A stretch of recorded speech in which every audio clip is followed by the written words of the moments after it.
Jad. Jad, Jad, Jad. Jad. I think because it was long overdue, but I think he needs a nickname. He needs a nickname. Some people say I should give Brandt a nickname. Brandt has been balling. Brandt's been balling, but I think it's time for us to give him a nickname. I think his nickname now is Jad. So I don't know who Jadon Sancho is. Jadon Sancho is no more. Jadon Sancho is no more. And you know what? I liked Jadon Sancho. I thought Jadon Sancho was a really cool dude. But Jadon Sancho is no more. Oh, your boy Lillian's son scored again. Interesting. He's no more. Dude is no more. The new name right now is Jad. Jad is the new name. The Sanch. Or full name Oloa Sanch. But I'm thinking that if you become a chief, you get called Oloa. So for a while it was Oloa Messi. For a while it was Oloa Messi. Maybe Oloa is a title reserved for if you attain chieftaincy. If you achieve chieftains, you get Oloa. But first one is called Jad. It's called Jad because did you see that move? Did you see that move he did for the second G? Because I'm going to get into maybe trying to play Sherlock. Your boy Sherlock. They'll call me Olu Sherlock. As in, why is he on the bench? Reasons for why he's on the bench. Is there beef? Is it because he's overweight? Is there fitness issues? Because I'm saying 2 games back to back he's been on the bench. And guys, the talk on Hazard joke was funny in 2019. Okay, it was funny in 2019. You people promoting that crap, it's stupid. It's stupid. You promoting that nonsense. It's completely and utterly stupid. So I was going back and forth. I was watching bits of the Leverkusen game, and I'm going to talk about Havertz. I will talk about your boy Kai Havertz. I will address him. I will address him and everything because I want to, he's slightly impressive. He's possibly already more impressive than your boy Frankie de Jong. I'll I give you that. It's probably more impressive than the boy João Felix. So I'll get that. What did Erling Haaland do in today's game? Shush, easy. I like the guy. Come on, man. I love white people, man. White power. Easy. So I wanted to so obviously Dortmund was a game that was going to pop off with Dortmund against Wolfsburg. And this was easily a game that Dortmund could mess things up. Because what I want is things are set up beautifully and nicely for Tuesday. Hopefully things pop off on Tuesday because right now, Bayern, we already assume that they're going to give Frankfurt that walk. So we go in, and I believe it's a 4-point swing because right now,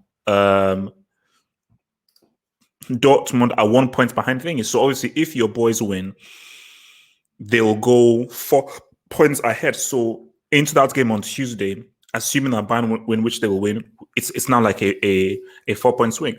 But you see, Schalke, I think, are trash. I think Schalke are actually trash. And I think in this game, you saw Dortmund really have to work hard to get that, to get those 3 points. And people have to put some respect on Julian Brandt's name. Again, they have to work a lot better. They have to be, because even before that phase of play, I was saying they have to make much more interesting passes, and they've got to really pass the ball a lot more quicker. And you could see they were moving the ball around, but they had to readjust to the fact that, okay, we're not getting as much space as we had against Schalke, even Erling Haaland as well. You weren't really getting as much cheddar or as much joy or as much space as you had against Schalke. And Wolfsburg were forcing them to say what's up. But I just think that pass from Brandt was what set up that goal. Yes, I get that Torgan Hazard was the guy that came up with the assist. And Guerrero, I think this is now his 3rd goal in 2 games. But what created that was the fact that Wolfsburg, because they were trying to close them down, 2 Wolfsburg players came forth towards your boy, trying to close him out. Brandt easily controlled the ball, put the ball through 2 guys. So already 2 Wolfsburg players were taken out of the game. Space was then created, and it's allowed Torgan Hazard to now pull the ball across and Guerrero to now say what's up. So what Brandt did was very key to that. But just the passing of Dortmund, I just think their maturity to this game was huge. And I have been impressed because these were 2 different games that Dortmund had to play. First game was go ahead and just execute, because Schalke are just bending over and ready for you to take them without any loop. But this one is like, okay, maybe this isn't like a top tier team, but you're not going to have to work a bit harder. Going to work a bit harder and be a bit more crafty, and they had to make them work. And that second goal was it. So Think about it. Both Dortmund goals. Remember how we talked about how a left back and a right back are very important in an attacking team, especially in today's game. Who are both goal scorers for Dortmund? Hakimi and Guerrero, the left back and the right back, which is flipping damn good. So just see what the young says there. I'm impressed by Dortmund, not going to lie, but how did they get smashed 5-0 by Tottenham? Ask Lucien Favre. You see, I know this Dortmund team very well, especially under Lucien Favre, because these guys can either look like how they've done in these last two games, or they can inexplicably just self-destruct. And for me, that's why I said like, this could easily have been a game that they lost. This is the kind of game that they will lose. Where I say, oh, it's Wolfsburg. They've been playing well. They should be able to say what's up. So that's why I'm like, I was surprised that they actually played that well. So it's not like a sneaky win. But as I said during last week, I'm looking for Dortmund to play badly and win. That's when I know that, okay, I cannot take this team seriously with regards to this title. I'm looking for Dortmund to play badly and win. But this just sets things up beautifully for against Bayern, because against Bayern will offer a serious test, man. A serious test, man. Yeah, Haaland is a scary guy. How so? I mean, he seems like a nice, lovely guy. Seems like a nice, lovely guy, man. Yeah, I mean, I think the La Liga thing I'm going to leave to the hangar. I think that's a good thing for the hangar. We'll leave that to the hangar. So we'll do like a whole La Liga kind of cutback and everything, and we'll talk about the news on the hangar. So we'll have a 7-point lead. Well, look, most likely, because I think Bayern will beat Frankfurt, and I think Bayern will beat Dortmund next Tuesday. That's what I believe. But I think it would be interesting if they can say what's up. Isn't Havertz a more technical, gifted Thomas Muller?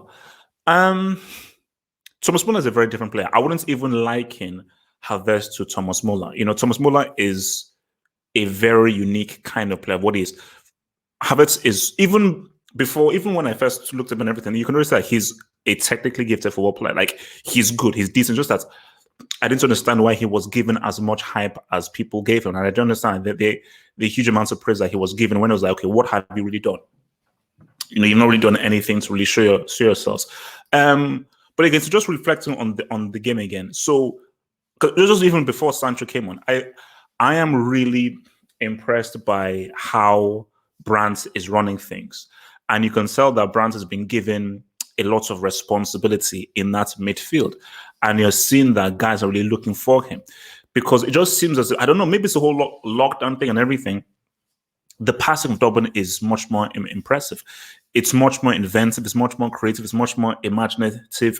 They're going left. They're going right. They're making more diagonal passes. The movement is great. It's pass and move. It's one touch.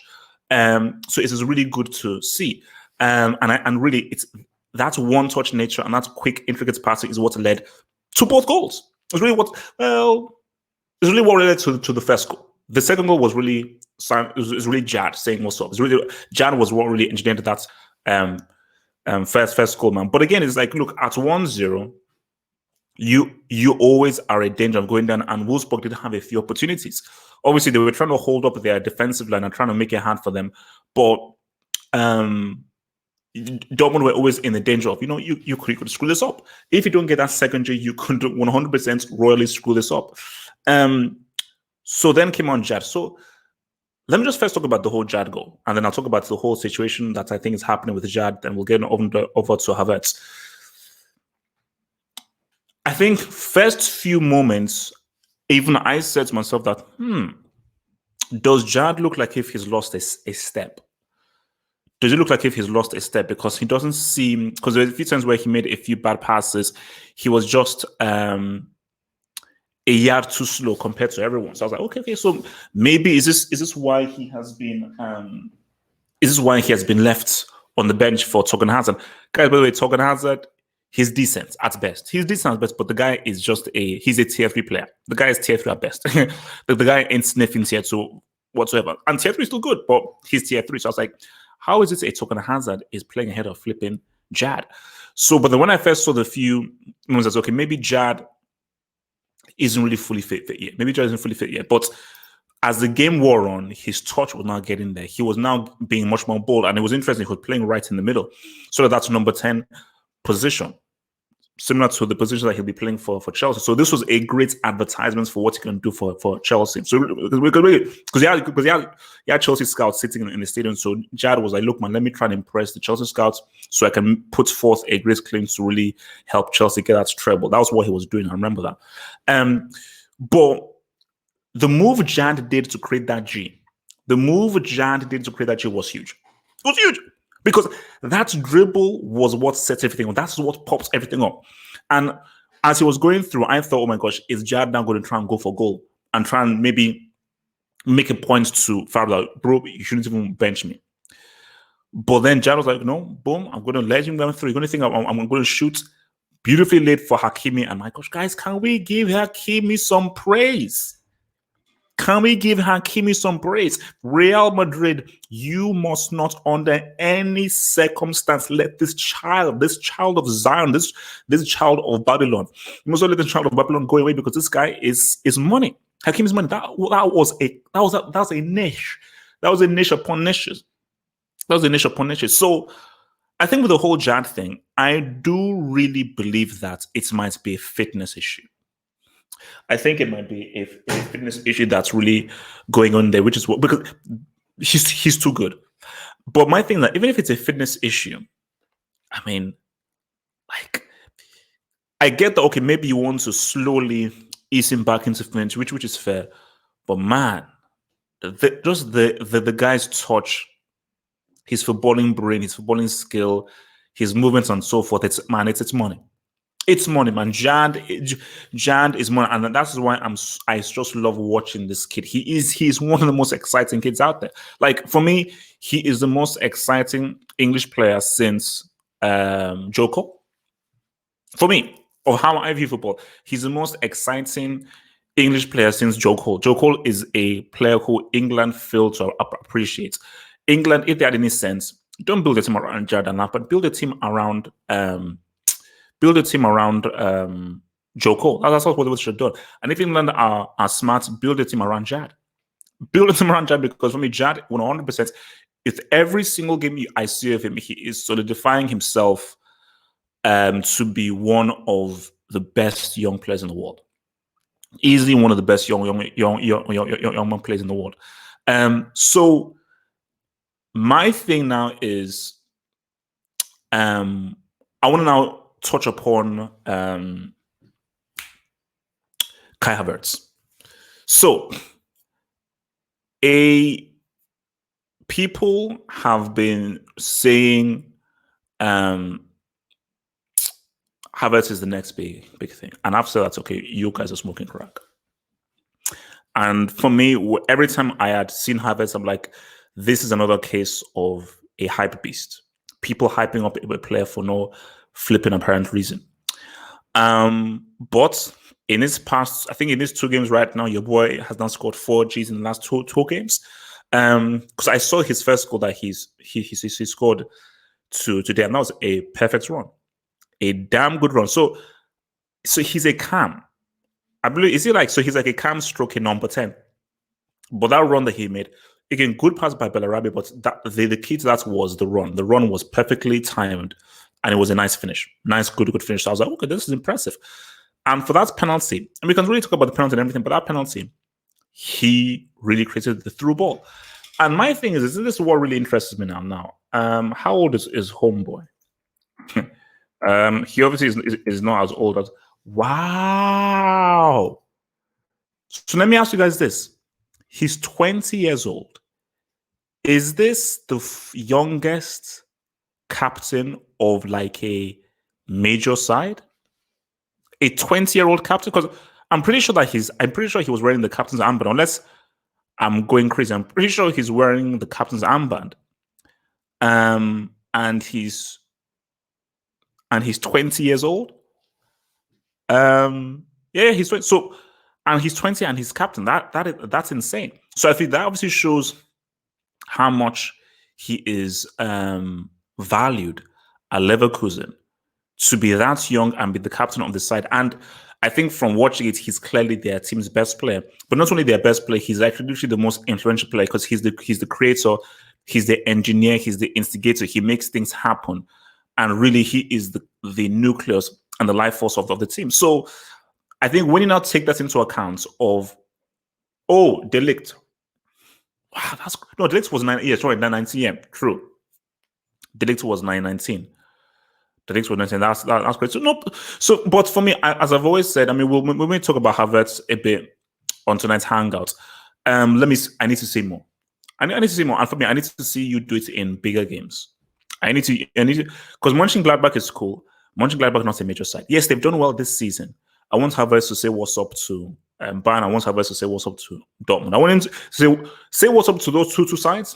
And when you're in Europe, I want you to say what's up to European sides. And when you do that, then I can then put in the same category as the Us, your boy Mbappe, your boy Jad, and so forth. Because right now, Jad, the Prodigy, the Us, and the Roy, those guys are on nothing. But look, man, I'm so happy that Dortmund won this game, because it would have been pretty much a party pooper if we'd got into that game and these guys were like 7 points into the game on Tuesday. So it sets things up for Tuesday. It sets things up great for Tuesday. But Dortmund will definitely have to step the game up. But what is interesting right now is, so in that Bayern game, is Lucien Favre going to stick with the same lineup? Because I do see that there is chemistry and understanding between Torgan, Haaland, and Brandt, mixed in with the runs made by Hakimi and Guerra. I do see that there is some understanding there. I see there's some understanding there. But Torgan Hazard isn't a top-tier player. He isn't a top-tier player. Torgan Hazard just merely is not a top-tier player. And Sancho needs to be in there, because do you want to start with Torgan, Brandt, and Erling Haaland and be down 2-0 and then bring on Jad when you're down 2-0? Do you really want that?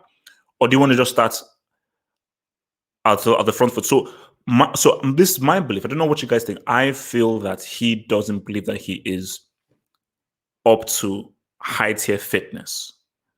And he's just slowly easing him in so he can be at best fitness. Unless Lucien Favre is smoking Scontoriga, like raw, pure, unfiltered Scontoriga. He knows that Jad is one of his best players, if not his best player. I think the best players at Dortmund is between Jad and probably Brandt right now, with Erling Haaland hovering in there.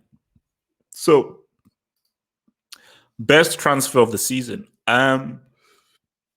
Of best transfer of this season, I might have to argue based on impact. It might have to be Bruno Fernandes. It might have to actually be Bruno Fernandes. I think Bruno Fernandes has been quite exceptional. I think he's been quite exceptional. But so for me, I think that this was. Because again, you have to take this into account. Remember, everybody is on equal footing, but you have to take into account that of how well Dortmund have played in these two games, being on a 6-week shakedown. So it obviously shows the discipline of a lot of the players, maintaining their fitness, how effective the training regimes were for the few weeks that they had them, and it also shows that the quality of the team. Because I think that this lull has been great for Dortmund. Because remember, before the lull, PSG got that ass. PSG got that ass before the lull, and I think they sort of maybe lost their mojo, lost their self-confidence in the way that they lost to PSG, because it was. Yeah, PSG may be strong, but it was a disappointing performance by them. And I don't know that they could have played far better in Paris, with or without fans. They could have played a lot better. But the way that you've seen Dortmund been playing, the way that they've been moving the ball around, how well they've been using Hakimi and Guerra, specifically Hakimi, who is pretty much like one of the most vital attacking weapons that they've had. He's been impressive. But I want to see Jad on Tuesday. I want to see Jad start on Tuesday. Please. I want to see a front three of Haaland, Jad, and Julian Brandt. And guys, Brandt is balling. Brandt is balling. Brandt is balling, man. Brandt is balling. So I'll take some of your, for the last 12 minutes, I'll take some of your questions, man. So send in some questions, man.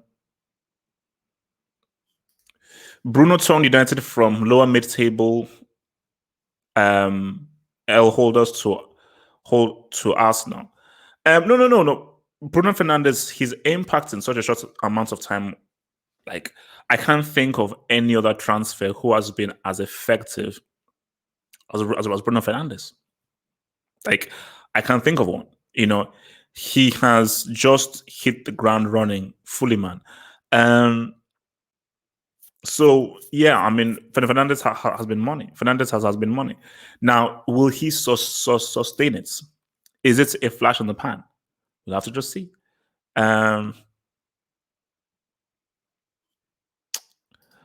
Leverkusen have.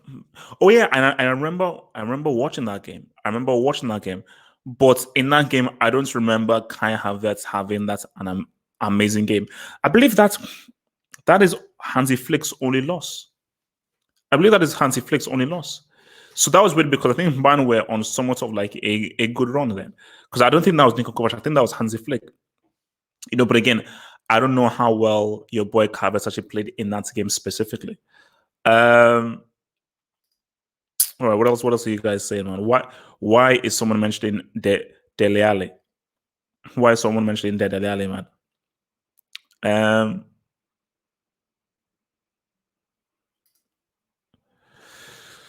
Lukaku took Inter from a clown club to title contenders. Well, Lukaku and Lautaro Martinez, who's pretty much about to leave right now. So I think it was them two with Conte's tactics. Lukaku by himself didn't do it. I think that's one-two punch of him and Lautaro Martinez were the real key thing of making them effective. Well, title contenders for the time being before they gave that up to Lazio. Now Lazio look like the team most likely to say what's up. Are Bayer Leverkusen title contenders? Nope, they're not. Like, guys, stop it. I get it. 53 points. So right now they are 5 points.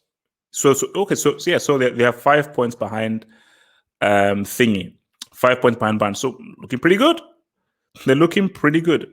So that is putting a lot of pressure on Leipzig. But then if Leipzig win, Leipzig will now overtake them in third level because we'll now move down to fourth. So things are basically sixth is where it's caught up, but that's top 5 is very close because between fifth and first, as of now that we're speaking, there's only 7 points between fifth place and first place. So that is what you call it tight. But for me, it's like I don't look at the table. People will say, "Oh, this team is 4 points behind." Mönchengladbach were never title contenders. I always knew that because I just knew that there was not enough quality in that team to last, and the individual qualities that Bayern and Dortmund have will see them through. Same thing with Leverkusen. I think Leverkusen, they're going on a nice run. These are 2 nice wins that have put them in it. So shout out to your boy Peter Bosch, but I don't think they have enough quality to really last the distance with Bayern and Dortmund. I don't think that's what's going to happen, man. What did you think of the Hummels substitution? Yeah. So first of all, I didn't know Emre Can played defense, but now I remember faintly him playing defense at some point for Liverpool. I believe that might have been an injury. It has to, because Hummels wasn't playing badly exactly, and I know that Hummels has had issues with his back on and off. So I believe, I'd like to think it was either an injury or maybe something that was niggling. And because of Tuesday, he was like, you know what? Let's not risk it. I'm confident because it's still risky. I mean, I'm confident in putting Emre Can, because when I saw Emre Can, I was like, what's Emre Can? So Dortmund don't have another natural centre back because I know Zagadou was doing crazy stuff last season, so he's out of there. So that's why Akanji is now like the sort of main guy. But yeah, no, I believe it was an injury related substitution. I believe, man. Yeah, I believe it was injury deleted, man. Um, so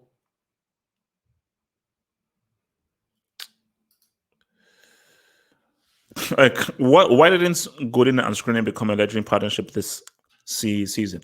Well, the thing though is it's Skriniar and De Vrij. Skriniar and De Vrij are the centre backs. Godin is now playing right back for Inter Milan because I think Conte prefers De Vrij and Skriniar, and De Vrij and Skriniar I think are an underrated defensive pair, and those guys are very, very tough to break down. So those guys, those two are super, super tough. Can we admit Hummels is garbage now? He was garbage for a period. It's so weird. I think him and Boateng have gone through the same trajectory. I think they both peaked in 2014 and they were imperious and crucial in guiding Germany to a World Cup. And I think they both declined so much at the same time. I think ever since our World Cup, Boateng and thingy sort of went down. And I think they've now gotten to a point where they're not at their peak, but they are serviceable. So Hummels right now, he's now a serviceable centre back. But just like as we saw in that game at the New Camp, against better teams, skillful teams, Hummels will get shown up. So if Dortmund want to now really get back to the top, specifically in Europe, I want to compete in Europe, you have to replace Hummels. Because you see, he's always been he's not the most athletic defender, and he's very immobile. But just like what's the name of that dude? Damn it, that German defender who played for Arsenal. I've told him it'll come back to me. But just like that dude, his strength was his reading of the game. His reading of the game was his strength, so he could be at the right place at the right time. And even if reading is a mental thing, your brain is still a physical muscle. So as you grow older, your reading of the game perhaps gets a lot harder. And that's why you're seen that Hummels isn't just as quick in his mind as he once was back in 2014, 2013, when he was a very, very top two defender. So he's not garbage right now, but he's Mertesacker. Thank you. Mertesacker, that's the dude. He can walk. He can walk.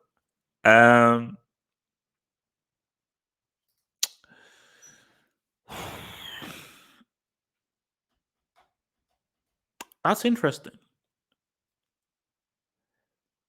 And this is crazy because Hummels really in that dude, but I'm tempted to take Hummels over PK because I think PK makes a lot more mistakes than Hummels does, and I think now that there's no Puyol, now that Barca don't keep the ball as much as they do, and PK now has to do some real defending, you've seen PK make some really, really stupid mistakes, So, yeah, no, but the thing about Hummels is like, look, man, it's if from his point of view, he's like, I've done what I needed to do. I've won my World Cup. He didn't win the Champions League, did he? See, Boateng is a guy that can say I've done. Remember, Boateng was I've won the Champions League, I've won the treble, I've won the World Cup. I'm good. I'm good. And you have to think about it that I always believe that Germany should have beaten France in that Euro 2016. Like, there was just something very weird about that Euro semi. Just even with that Germany lost, I was like, wait, how did they actually lose this? But they lost it. So because I think if Germany made that final, I think they beat Portugal. I think they beat Portugal if they make that final. I think they would have beaten Portugal in that final. And then boom, you now have the complete set. JD Bose, MVP of the match, Hakimi. He was good in defense too. Yeah, for me, it's between Hakimi and Brands. It's between Hakimi and Brands, but for me, I will probably lead more towards Brands. I thought Brands really, really controlled that midfield. So it was interesting. So now, what is interesting though is Brands came off for Jad. So Brand's coming off was obviously I am protecting him for Tuesday. So has Favre already shown his hand by saying that no, this is the front three I'm going to start with: Haaland, Hazard, and Brandt. I don't know, but I just thought the way Brandt was using the. I say like Brandt, he's a smart player. He's a smart player, and the key thing about what I look for in players is decision making. Do you make those right decisions? What do you do? Not only making the right decisions, especially if you're in midfield. How many times do you make the forward pass? Now, there's times where you have to make the sideways pass, but I'm always looking for times like, okay, can you thread the eye of a needle? Can you make the smart pass? Again, what's led to that first goal was, remember, Brandt had it. It was sort of going off, and he had very little time to think about what he had to do. So in that kind of short space of time, he knew, all right, two Wolfsburg guys are coming at me right now. Rather than doing the safe pass and passing the ball back, these two guys are coming through. Let me pass the ball in between them. And that pass created the space. Because before then, they couldn't find any space. Wolfsburg were sitting very well. But Wolfsburg, they were maybe just too over-eager in their pressing. That pass beat the press. Give Sogan the space, Sogan put it across, boom, goal. So decision making is always a very key thing. It is what separates the really good players from the really top ones, man.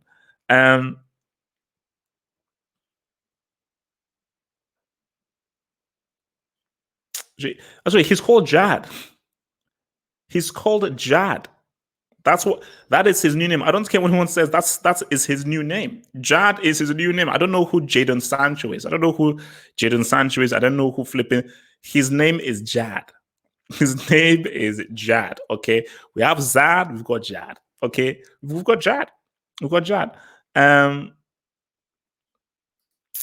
I don't. Yeah. It's like I have vague memories of that semi, but I remember Germany just sort of it didn't really click for them, and it just seemed weird because it just seemed as if maybe it was a case of going through. It was a long penalty shootout that they had against Italy, a really long one where they were like winning, they were losing, they were winning, they were losing. So maybe that's took a lot out of them emotionally and physically. So yeah, man, that's the thing. See, Hakimi more of a wing back than a right back, but the thing though is that may be true, but he's still required to do defensive duties. He's still required to do because I think when Dortmund are defending, Guerrero and Hakimi have to slot back in the left back, right back position. So when people say, okay, wing back, left back, for me, I just say like it dependent on what tactic you have. Those positions are interchangeable. So when our team is attacking, they are wing backs. When our team are defending, they have to slot back to right back and left back. Because you can't have the three in the middle or the two in the middle sort of split apart and go wide. They must be in the middle. And the guys that have to defend the flanks have to be those guys because what's it called? The wingers aren't going to go all the way back. The wingers just defend all the way to a few yards behind the halfway line. But those wing backs, you're required to go all the way back to that left back, right back position and offer a 1v1 challenge against the opposing wingers. So it depends on what you have when you have the ball and when you don't have the ball, man.